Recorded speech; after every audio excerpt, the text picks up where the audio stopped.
I sat frozen, feeling trapped, as my wife of 25 years explained why she was serving me divorce papers. Her words became a jumbled mess. I couldn't process them. Noticing my disconnect, she asked if I was even paying attention. I apologized, admitting I'd drifted off. She reiterated the terms, firm and non-negotiable. I would retain the house, the cars, and every cent in our joint accounts. She pressed me to sign, assuring me everything would be finalized within 3 months. Speechless, I reflected on our life together. Riley and I had been inseparable since high school, raising our twin daughters, Alice and Rachel, who eventually left for Columbia University. We built a cozy home in an Alabama suburb, drove matching Subarus, and Riley always had her own credit cards and phone. I never denied her anything, was always faithful and respectful, and she'd never expressed any unhappiness. This felt like a bolt from the blue. Perhaps that was the issue. Perhaps I'd become complacent. I understand how divorce works, Riley, I finally said. But can you at least tell me why? It's probably too late to change anything, but I need to understand. Riley slumped into a kitchen chair, clearly reluctant to delve into it, hoping I'd simply sign and let it be. Come on, Riley. Give me something. What did I do? You didn't do anything, Brandon. You were perfect. Sometimes I almost wished you'd slip up so I'd have a justification to leave, but you never did. You were a fantastic father. You worked hard to put the girls through college, and you always provided what I wanted. You gave me a lovely home. Even my parents adore you. Don't blame yourself for this, because it's not your fault. Riley looked like she hadn't aged a day past 45. Her skin was smooth, her light brown hair styled and shimmering in the afternoon sunlight. She jogged regularly, keeping herself fit and tanned. She dressed simply most days, but knew how to dress up when the occasion called for it. Riley seemed just as perfect as I was, or at least that's what she always claimed. But here we were, and I couldn't grasp it. This doesn't make sense, I said. You can't just brush this off like it's nothing. Riley looked away, crossing her arms. There's more to it, Brandon. I was hoping to spare you the pain.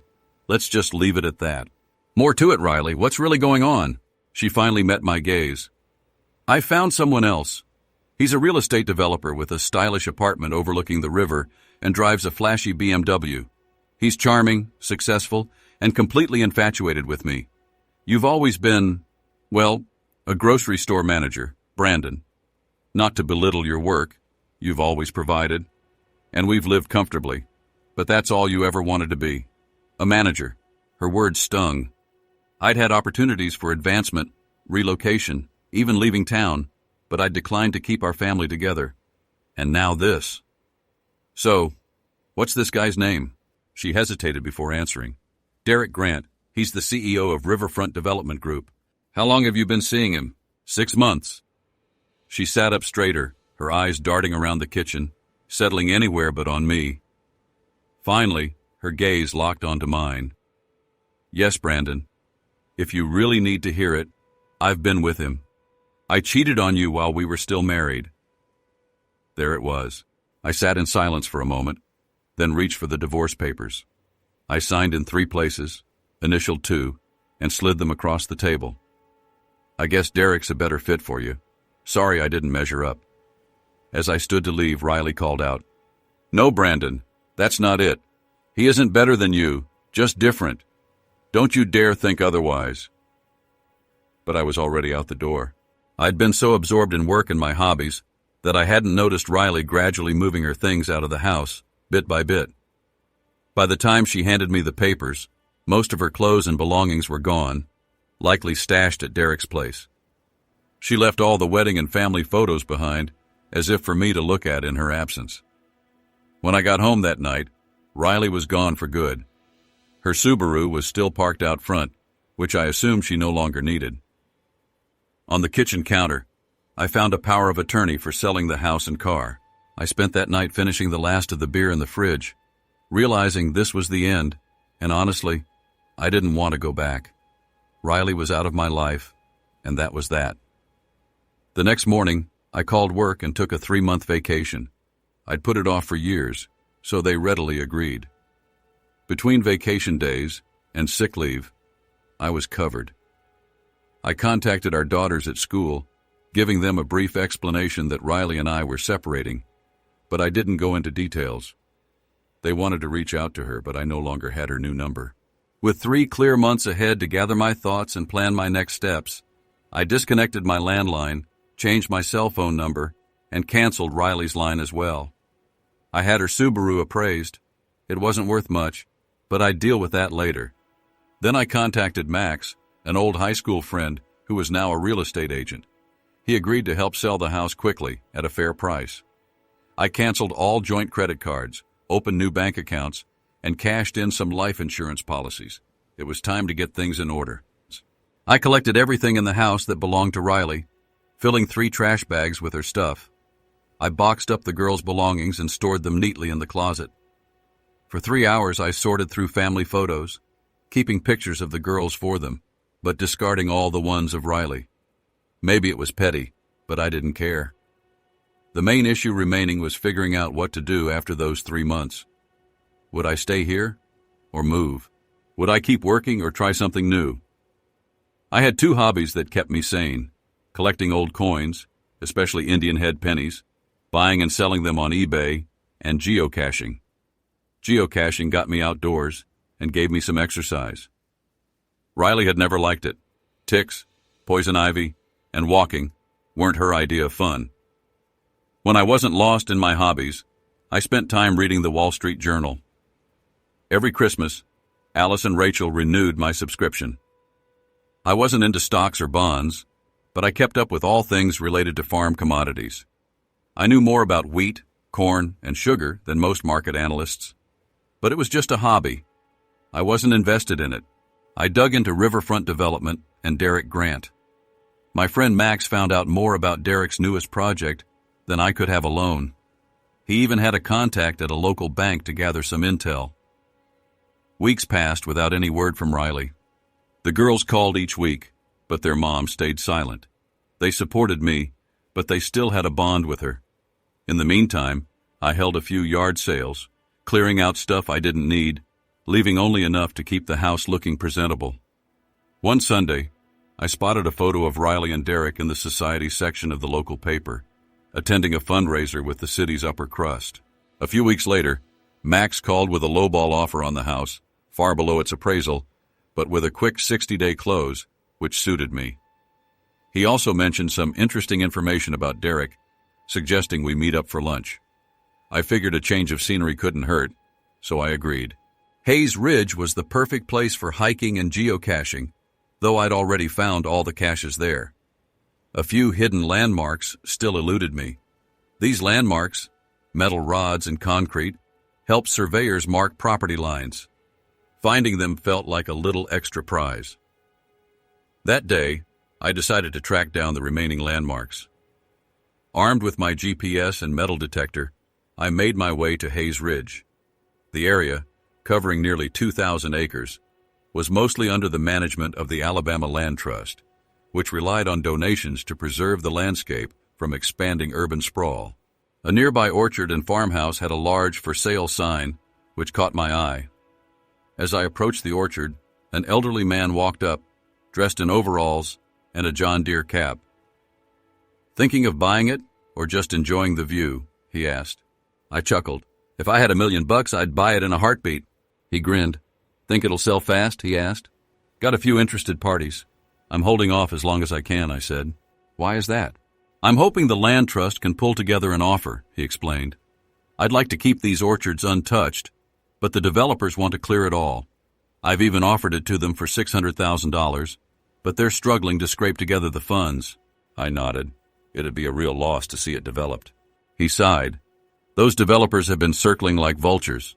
One's got an option, a guy named Derek Grant. He's put down $100,000, but if he can't buy the land later, he'll lose it. Great deal for me, but I'd rather he fails." "What if you don't sell?" I asked. He laughed. "If he doesn't get this property, the whole project falls apart, and he'll be out millions. It'd serve him right." We shared a laugh, and I set off on my hike, with Derek's name lingering in my mind. The landmarks were about a mile apart, as the crow flies, but on that mountain, it felt like a whole lot further. Finding the first 2 survey markers was simple enough. They were standard surveying rods, easy to spot. But that third one, that was a challenge. It was much older, hidden under layers of forest debris, taking time and persistence to unearth. Finally, I uncovered a small brick monument with a bronze plaque attached, buried beneath years of leaves and dirt. I took a quick picture, thinking it might make an interesting story for a local magazine. And then things took a turn. As I moved away from the marker, my metal detector gave a soft beep, faint but unmistakable. I slipped on my headphones and began carefully scanning the area. A few minutes of digging revealed a small iron box wrapped tightly in oil-soaked canvas. It was rusty but solid, with a heavy bronze lock. Normally, when you find something like this on public land, you're supposed to hand it over. But this time, I didn't feel like following that rule. So, I slid the box into my bag and headed home, curiosity gnawing at me. On the drive back, I couldn't help but wonder what treasures might be inside. Gold coins, Civil War documents. The possibilities ran wild in my mind, limited only by the box's small size. Once home, I cleared off the kitchen table and inspected my find carefully, reluctant to break the lock. But finding no other option, I used my bolt cutters. Inside, nestled under a final layer of oiled canvas, were a dozen pennies, large cents, from as far back as 1793, all in remarkable condition, free of corrosion. Though I usually preferred Indian head pennies, I remembered an old book my grandfather had left me, titled The Mysteries of the Penny, which discussed various types and grades of large cents. I had once found it dull, not having any of these coins to my name, but tonight it would finally come in handy. I spent the night leafing through it, comparing each penny with a magnifying glass, taking detailed scans to capture every detail. After a few hours of sleep, I woke up still buzzing with excitement.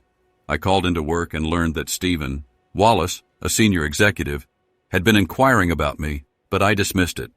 I had more urgent issues. My immediate priority was securing a bank safe deposit box.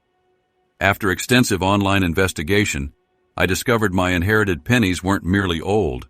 They were exceptionally rare, potentially worth millions, due to their pristine condition and unique mint marks.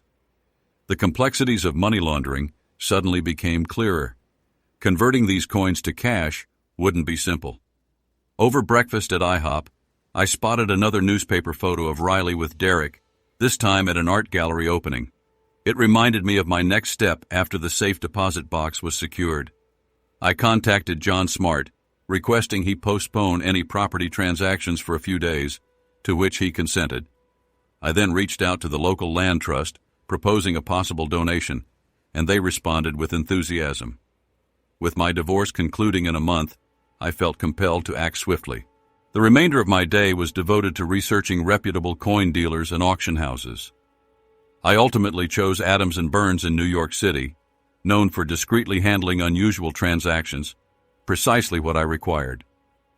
I scheduled an appointment for Monday afternoon, planning to have lunch with my daughters that morning. Arriving at Adams & Burns, I was impressed by the elegant contemporary ambiance. After providing my name, I was escorted to a private office. "Welcome to New York, Mr. Atkinson. We hear you have some remarkable coins to show us. First time in the city?" Leo Adams, the owner, greeted me. I recognized him from advertisements. Although he appeared slightly older, I sat opposite him. "Thanks. My daughters are students at Columbia University, so I've visited before, though never for business. I aim to begin the meeting favorably. I'm sure you're knowledgeable about coins, but do you have a specialist in early American copper coinage? It might be beneficial." Leo nodded and pressed an intercom button. "Mark, could you bring Smith to the office?" Mark Smith, renowned for his extensive cent guides, soon joined us. He looked a bit older than in his photographs, but still keen. "I have 12 coins to sell," I explained. "I'd like to sell 4 today and retain one as a placeholder. Depending on how things proceed, I'll offer the rest later."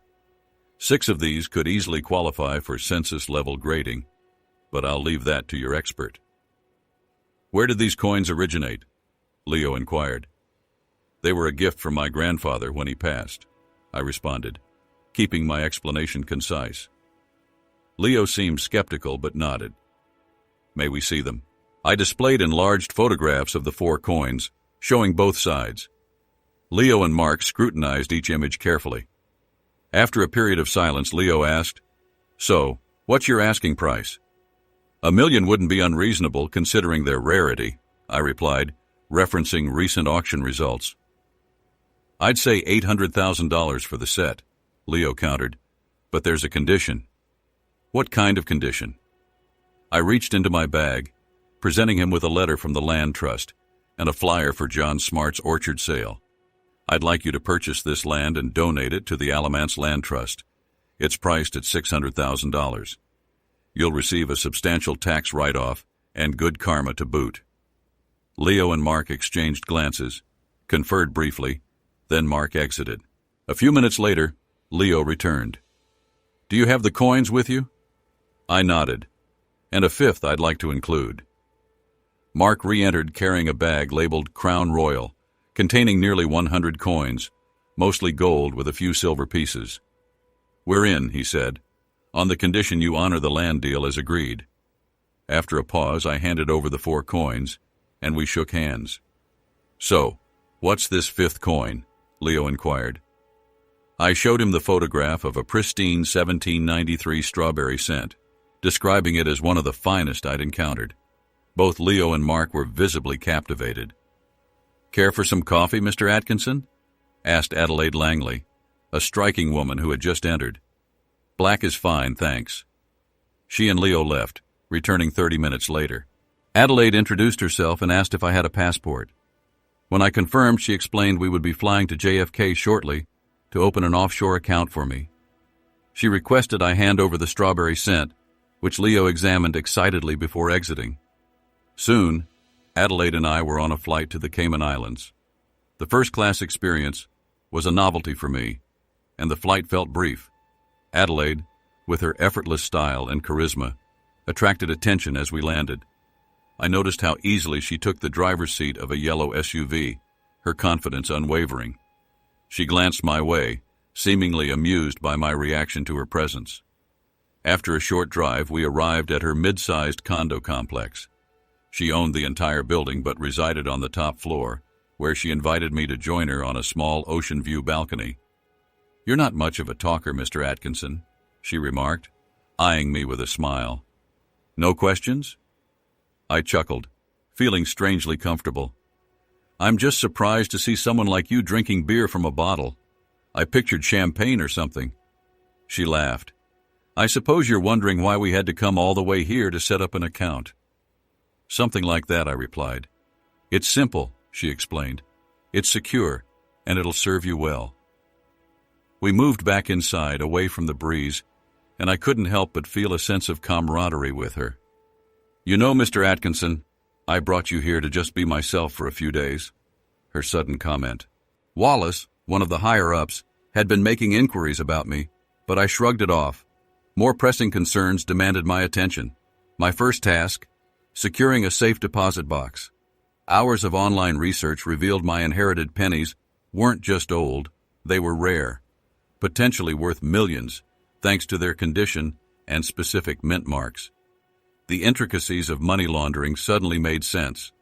Converting these coins to cash would be a challenge. While having breakfast at IHOP, I noticed another newspaper photo of Riley with Derek, this time at an art gallery. This reminded me of my next move after the safe deposit box was secured. I called John Smart, asking him to hold off on property deals for a few days, and he agreed.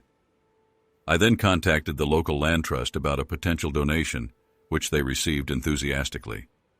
With my divorce finalizing in a month, a sense of urgency propelled me.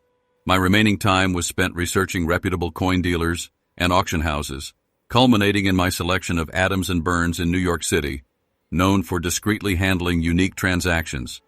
Exactly what I needed. I booked an appointment for Monday afternoon, arranging to have lunch with my daughters beforehand. Upon arriving at Adams and Burns, I was immediately struck by the sophisticated modern environment. After giving my name, I was led to a private office. "Welcome to New York, Mr. Atkinson. We understand you have some interesting coins to present. First time in the city?" Leo Adams, the owner, greeted me. I recognized him from his advertisements, though he looked a bit older. "Thank you. My daughters attend Columbia University, so I've been here before, but never on business," I responded, hoping to start the meeting on a positive note. "I'm sure you're well versed in numismatics, but do you have a specialist on early American copper coins? It could be helpful." Leo nodded and used the intercom. "Mark, could you send Smith in, please?" Mark Smith, famous for his comprehensive scent guides, arrived shortly. He appeared older than his photos, but still sharp. "I have 12 coins for sale," I stated. "I intend to sell 4 today and retain 1. Depending on the outcome, I may offer the others later. 6 of these could likely achieve census-level grading, but I'll defer to your expert." "And the provenance of these coins?" Leo inquired. "They were a bequest from my grandfather," I replied simply. Leo looked dubious but agreed. "May we have a look?" I presented enlarged photographs of the 4 coins, displaying both sides. Leo and Mark examined them closely. After a moment of silence, Leo asked, "What are you asking?" "Considering their rarity, $1 million wouldn't be out of line," I responded, recalling recent auction prices. "I'd offer $800,000 for the set," Leo countered, with a stipulation. "And what would that be?"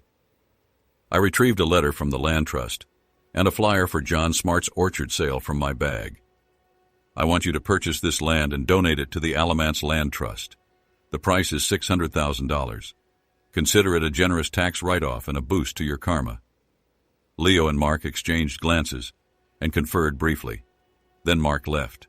Minutes later, Leo returned. "Do you have the coins on hand?" I nodded. "And a 5th I'd like to include in the deal." Mark returned with a Crown Royal bag containing nearly 100 coins, primarily gold with some silver. "We agree," he said, "provided you uphold your end of the land deal." After a brief hesitation, I handed over the 4 coins, and we shook on it. "Tell us about this 5th coin," Leo inquired. I showed him the photograph of a pristine 1793 strawberry scent, describing it as among the finest examples I'd ever seen. Both Leo and Mark were clearly intrigued. "Would you care for some coffee, Mr. Atkinson?" A striking woman, Adelaide Langley, asked as she entered. "Black is fine, thank you." She and Leo exited, returning half an hour later. Adelaide introduced herself and inquired about my passport. After confirming I had one, she explained we would be flying to JFK to open an offshore account. She requested the strawberry scent, which Leo examined enthusiastically before leaving again. Soon, Adelaide and I were en route to the Cayman Islands. The first-class experience was a first for me, and the time seemed to fly by. Adelaide, with her effortless elegance and captivating charm, commanded attention upon arrival. I observed how seamlessly she slid behind the wheel of a yellow SUV, her confidence radiating. She glanced at me, seemingly amused by my reaction to her presence. A short drive later, we arrived at her mid-sized condo complex. She owned the entire building, but resided on the top floor, where she invited me onto a small balcony overlooking the ocean. "You're a man of few words, Mr. Atkinson," she commented, observing me with a smile. "No questions?" I chuckled, feeling unexpectedly at ease. "I'm just a little surprised to see someone like you drinking beer from a bottle. I envisioned champagne or something similar." She laughed. "I imagine you're curious why we've traveled all the way here for an account." "Something along those lines," I replied. "It's quite straightforward," she explained. "It's secure, and it will serve you well." We returned inside out of the breeze, and I felt a sense of camaraderie with her. "Mr. Atkinson, I brought you here so I could simply be myself for a few days." Her unexpected remark. Wallace, from the head office, had continued his inquiries about me, but this time I didn't dismiss them. I had bigger things to consider. Securing the safe deposit box was complete. My research confirmed the pennies were indeed rare, worth millions due to their condition and mint marks. I now understood the allure of money laundering. Converting these coins wouldn't be easy. At IHOP, another newspaper photo caught my eye. Riley and Derek, this time at an art gallery opening. It was a reminder of my next steps. I contacted John Smart, requesting he delay any property transactions, and he obliged. I then proposed a donation to the local land trust, which they eagerly accepted. With the divorce finalizing within weeks, I needed to act decisively. I spent the remaining time researching reputable coin dealers and auction houses, ultimately selecting Adams and Burns in New York City, renowned for their discretion. I scheduled a Monday afternoon appointment, planning to have lunch with my daughters that morning. Arriving at Adams and Burns, I was impressed by the refined, modern atmosphere. After giving my name, I was ushered into a private office. "Welcome to New York, Mr. Atkinson. We've heard you have some fascinating coins. First visit to the city?" Leo Adams, the owner, greeted me. He looked slightly older than his advertisements. "Thanks. My daughters attend Columbia, so I've been here before, but never for business," I replied, hoping to make a good first impression. "I'm sure you're experts, but do you have a specialist in early American copper coinage? It might be helpful." Leo nodded and pressed the intercom. "Mark, please bring Smith in." Mark Smith, known for his extensive scent guides, joined us. He looked older than his pictures, but still sharp. "I have 12 coins I'd like to sell," I explained. 4 today, and I'll hold on to 1. We'll see about the others. 6 could qualify for census-level grading, but I'll leave that to your expert." "Where did these coins come from?" Leo inquired. "They were a gift from my grandfather." I kept my explanation brief. Leo looked skeptical but nodded. "May we see them?" I laid out enlarged photos of the 4 coins, showing both sides. Leo and Mark examined them intently. After a pause, Leo asked, "What's your asking price?" "Given their rarity, $1 million would be appropriate," I said, referencing recent auction data. "I'd say $800,000 for the set," Leo countered. "But there's a condition." "What condition?" I retrieved a letter from the land trust and a flyer for John Smart's orchard sale. "I want you to buy this land and donate it to the Alamance Land Trust. It's listed at $600,000. You'll get a hefty tax break and some good karma." Leo and Mark exchanged looks, conferred briefly, and Mark left. Minutes later, Leo returned. "Do you have the coins with you?" I nodded. "And a 5th I'd like to include." Mark re-entered carrying a Crown Royal bag filled with almost 100 coins, mostly gold with some silver. "We're in," he stated, "on the condition that you honor the land agreement." After a moment, I handed over the coins, and we shook hands. "And this 5th coin?" Leo asked. I displayed the photo of the pristine 1793 strawberry scent, describing its exceptional quality. Both Leo and Mark were captivated. "Would you like some coffee, Mr. Atkinson?" A stunning woman, Adelaide Langley, asked as she entered. "Black is fine, thanks." She and Leo excused themselves and returned 30 minutes later. Adelaide introduced herself and asked for my passport. I confirmed I had it, and she explained we'd be flying to JFK to set up an offshore account. She requested the strawberry scent, which Leo examined excitedly before leaving. Soon, Adelaide and I were on a flight to the Cayman Islands. The first-class experience was new to me, and the flight seemed short.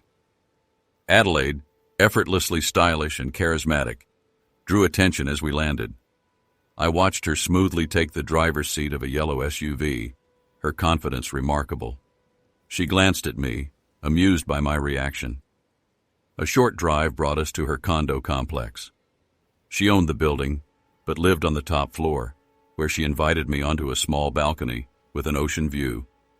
"You're not a talkative man, Mr. Atkinson," she observed, smiling. "No questions?" I chuckled, feeling surprisingly comfortable. "I'm just a bit surprised to see someone like you drinking beer from a bottle. I expected champagne." She laughed. "I presume you're wondering why we're here for an account." "Something like that," I admitted. "It's simple," she explained. "Secure, and beneficial. We went inside, and I felt a sense of connection. "Mr. Atkinson, I brought you here so I could just be myself for a few days," her unexpected comment. Alice exclaimed, still a bit stunned.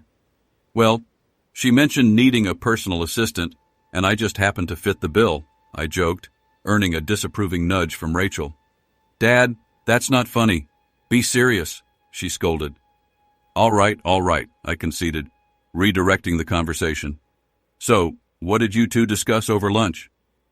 "She was interested in our classes and coursework," Rachel replied with a chuckle. "And she kept asking about you, Dad. It felt like she's interested in more than just a friendship," Alice added slyly. "But why you, Dad?" Rachel wondered, furrowing her brows. "I mean, you're great, but Adelaide Langley could probably have anyone she wants." "Exactly. I mean, you're our dad, but even Mom didn't always seem to understand you," Alice added thoughtfully. The air thickened after Alice's comment, and I regretted anything that might have cast their mother in a negative light. "Hey, your mom is a wonderful person, and I shouldn't have implied otherwise," I apologized. "Don't worry, Dad. We get it," Alice reassured me with a soft smile, easing the tension.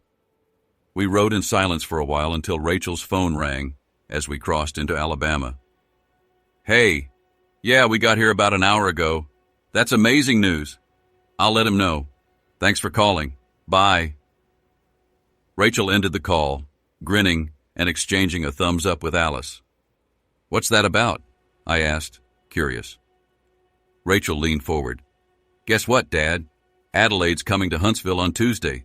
She wants you to accommodate her stay, and she's expecting breakfast in bed," she announced mischievously. The news was flattering, yet also brought a sense of pressure. Between Adelaide and my daughters, the stakes felt high. The weekend with the girls was relaxing. They visited their mother Saturday afternoon, though Derek was apparently absent. I asked them to keep Adelaide's visit discreet, and they agreed. We sorted through their remaining belongings, and by their departure, everything was organized. Driving them back to Nashville, I asked them to try and keep me in Adelaide's good graces. "Just don't get on her nerves, Dad." "Simple enough," Alice teased, both of them laughing. They were happy about my move to New York, but I was still puzzled by Adelaide's interest in me. I didn't even own a decent suit. Back home, I relaxed with a beer and the Sunday paper. No new photos of Riley and Derek, thankfully. But there was a small article about riverfront development facing financial difficulties. Winter wheat futures were plummeting, which piqued my interest. I called Max, an old friend, and invited him over for a casual catch-up. We discussed Derek, whose past was apparently quite checkered, oscillating between wealth and debt, leaving creditors and friends in the lurch. His current project was unraveling, and his backers seemed to be withdrawing. My beer never tasted so good. Monday exceeded my expectations. The coins fetched a higher price than anticipated, with an appraised value of around $300,000. I'd hoped for $200,000, but the sale surpassed all expectations. It was strange how, just 3 months earlier, this would have felt overwhelming, but now I felt optimistic. The house buyers finalized their financing, and we were set to close. It was ironic how easily Riley had moved in with Derek, abandoning everything we'd built. I wondered if she realized how precarious her new situation might be. That afternoon, I met with the buyers, who presented a check for $200,000, which I deposited offshore. They were happy for me to stay another week, a convenient arrangement for both of us. The next morning, before my first coffee, a call from an unknown number informed me Miss Langley would arrive at 10:44 a.m. on Delta Flight 724. I arrived at the airport 30 minutes early, feeling unexpectedly nervous. The local media had somehow learned of her arrival, and a small group of photographers waited outside. I parked in short-term parking to avoid attention, but Adelaide walked beside me, drawing the photographers' focus. They snapped a photo of my license plate, revealing our secret. I wasn't accustomed to this attention, but Adelaide seemed unperturbed, even apologizing on my behalf. Driving home, I recalled her stepping off the plane, and my sudden absurd urge to kiss her, a foolish thought for someone my age. The house felt embarrassingly bare as we entered. Over the past few months, I'd gotten rid of almost everything, leaving only the essentials the new owners had. I apologized for the sparse surroundings, but Adelaide found my embarrassment amusing. With nothing to eat in the house, we opted for a quick Taco Bell lunch. Her choice, surprisingly. I promised Dreamland's famous ribs for dinner. It was refreshing to be with a woman who enjoyed a good meal. So, I have to ask, Adelaide, why are you here? I inquired, still bewildered. I figured you'd be back to your routine by now. With a small laugh, she explained it was partly business. She'd heard about my upcoming move to New York and offered her spare room while I got settled. She'd even arranged a moving truck. When I asked how she knew, she simply shrugged, saying she had a knack for details. I jokingly accused her of colluding with my daughters, admitting I wasn't hard to read. Her offer was unexpected, but generous, and I couldn't refuse. We began packing, and Adelaide, surprisingly comfortable amidst the clutter, seemed less like a polished businesswoman than I'd anticipated. I still felt self-conscious about our age difference. She had strong opinions about my wardrobe, refusing to compromise even when I pleaded. She promised a shopping trip in New York. We ended up with more boxes than my car could handle, though not enough for a moving van. I set aside my laptop and printer to monitor an eBay auction. Just before dinner, a delivery van arrived. Adelaide and I exchanged puzzled glances as the sharply dressed driver approached. "Are you Brandon Atkinson?" he asked, consulting his clipboard. "I have a delivery for you. Where would you like it?" "What in the world?" I muttered, utterly confused. "It's from Mr. Paulino Jordan," the driver explained. "Can we put it in the garage?" I directed him to the empty space where Riley's Subaru used to be. He nodded and began unloading. I glanced at Adelaide, who was stifling a laugh. She clearly found my confusion highly entertaining. Minutes later, I stood before a sleek orange sports car parked beside my old Subaru. "What on earth is this?" I asked, a mixture of pride and shock coursing through me. The beaming driver announced, "This, sir, is a 2028 Lamborghini Gallardo Spider Superleggera. Quite beautiful, isn't she?" Adelaide couldn't contain her laughter, clearly enjoying my bewilderment. I signed for the delivery and watched the driver depart. I had no idea what to do with this extravagant gift, but I knew I wasn't driving it to New York. Miss Funny Pants could keep her fancy wheels. As we drove to Dreamland, Adelaide still smiling, I ordered a full rack of ribs and 2 beers. "All right, what's the story with the car?" I asked, genuinely curious. "Paulino's big on winter wheat," she explained.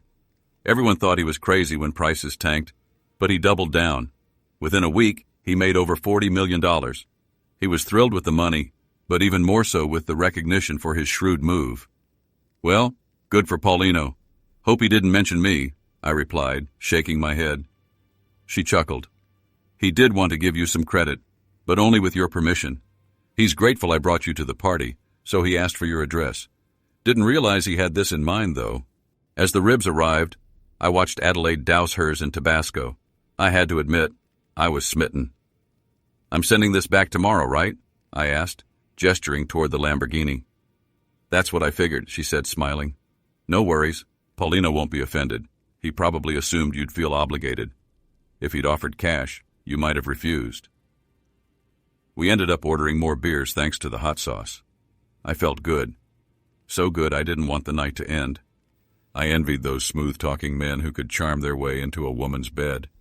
I'd have been happy with a goodnight kiss. Eventually, we called it a night.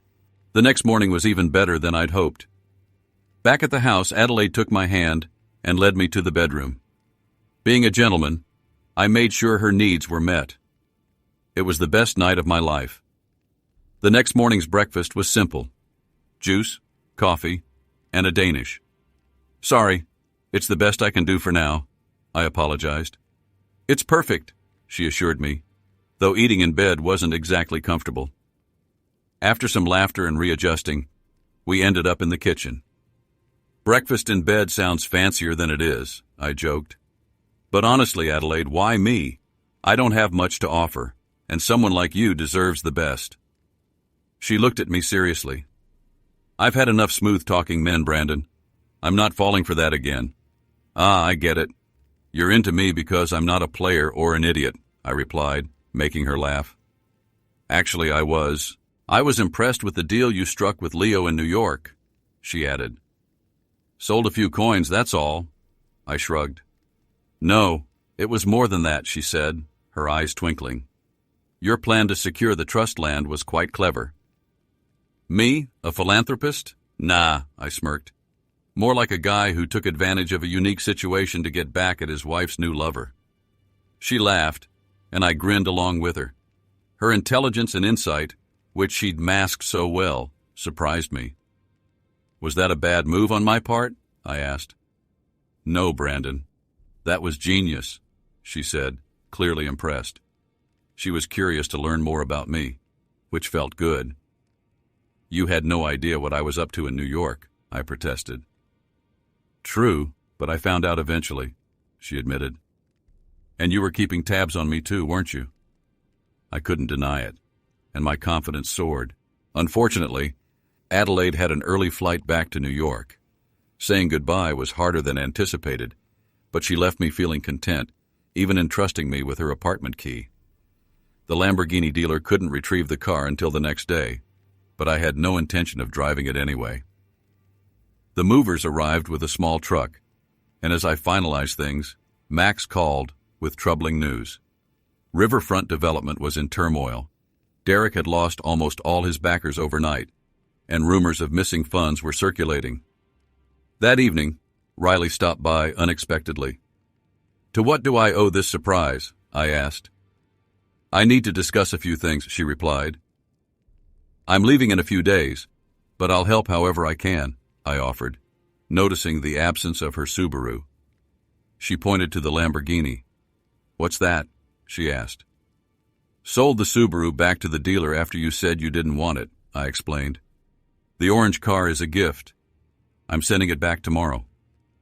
She seemed taken aback, especially by the Lamborghini, speculating about a new girlfriend.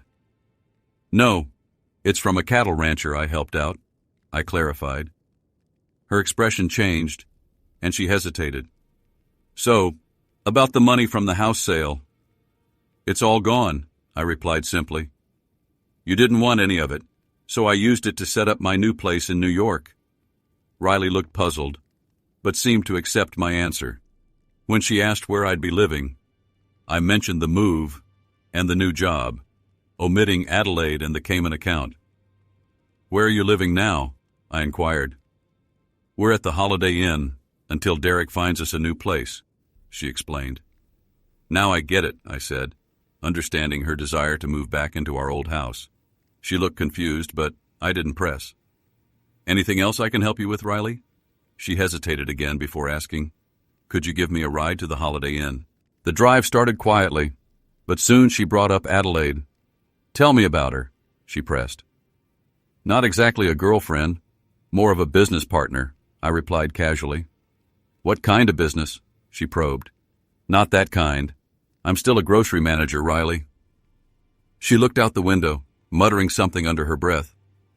I had the perfect opportunity to express the hurt caused by her and Derek, but I remained silent, a smile playing on my lips as I observed her, a flicker of regret in her eyes. As I dropped her off, she left without a backward glance or a goodbye. I felt a strange mix of satisfaction and regret. Thursday morning brought another surprise. The final divorce papers, sooner than expected. No complaints there. The Huntsville paper featured a front-page photo of Adelaide's arrival. Riley would surely see it over breakfast. I emptied my safe deposit box, preparing for the next steps. The remaining coins were a safety net, though Adelaide had never mentioned them. Our conversations had been casual, not business-related. I tracked the auction results. Most coins sold for excellent prices. I spent the day packaging them for shipment, aiming for a Friday noon deadline. Buyers with questionable payment methods would have to wait until Saturday when I left. Most of the PayPal funds went to my Cayman account, though I kept some back. I felt like an impulse buy. Just as I was leaving, the new homeowners arrived, concluding the deal smoothly. The drive north would take roughly 12 hours. Adelaide would be waiting, promising a home-cooked meal. I chuckled, wondering if she'd actually be the one cooking. Crossing into Virginia on I-81, my phone rang. It was Alice. Derek had skipped town, leaving Riley stranded without a car or a place to stay.